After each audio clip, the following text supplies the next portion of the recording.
My name is David Mitchell, and the day my son ended up in the ICU after a terrible fall is one I will never forget.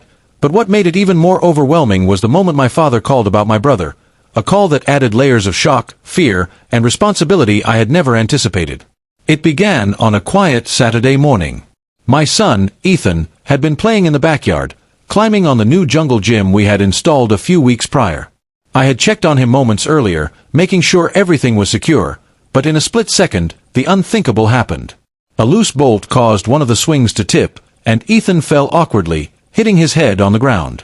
I ran to him, my heart pounding, my hands shaking, and he was barely conscious, mumbling incoherently. I called 911, and the paramedics arrived within minutes, carefully lifting him onto a stretcher and rushing him to the hospital. I followed behind in the car, gripping the steering wheel so tightly my knuckles turned white, every second feeling like an eternity.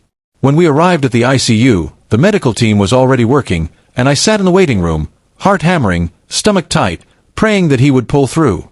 The hours dragged on. I paced, checked my phone obsessively, and tried to stay calm for my wife, who was equally distraught.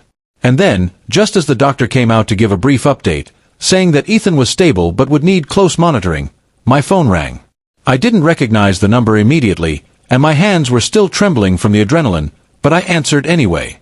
It was my father. His voice, usually steady and calm, sounded tense and almost unrecognizable. "David," he said slowly, "you need to come home.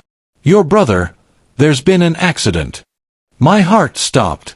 I felt a wave of nausea and panic crash over me. My son was in critical condition, and now I was hearing that my brother had also been hurt.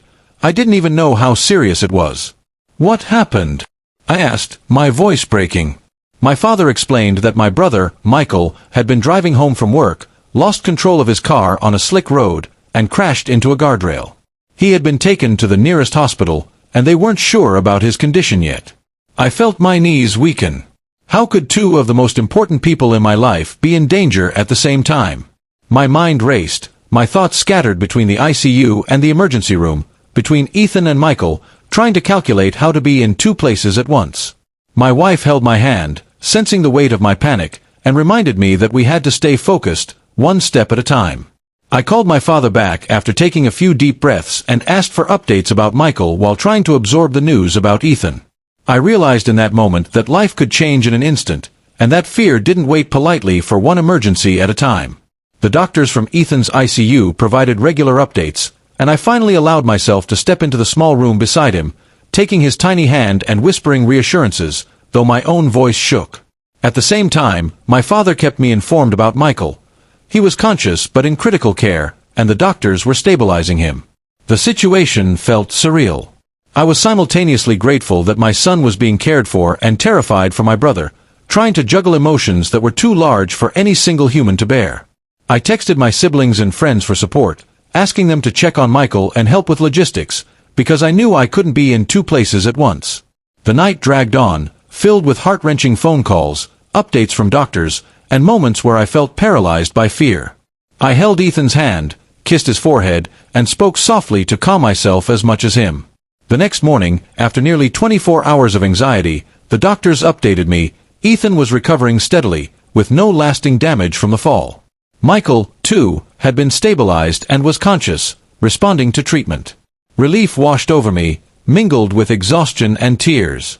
I realized how fragile life could be, how quickly circumstances could spiral, and how crucial it was to lean on loved ones during crises. That day, I learned lessons I will never forget. About patience, about prioritizing, about the power of support, and the resilience of those we love.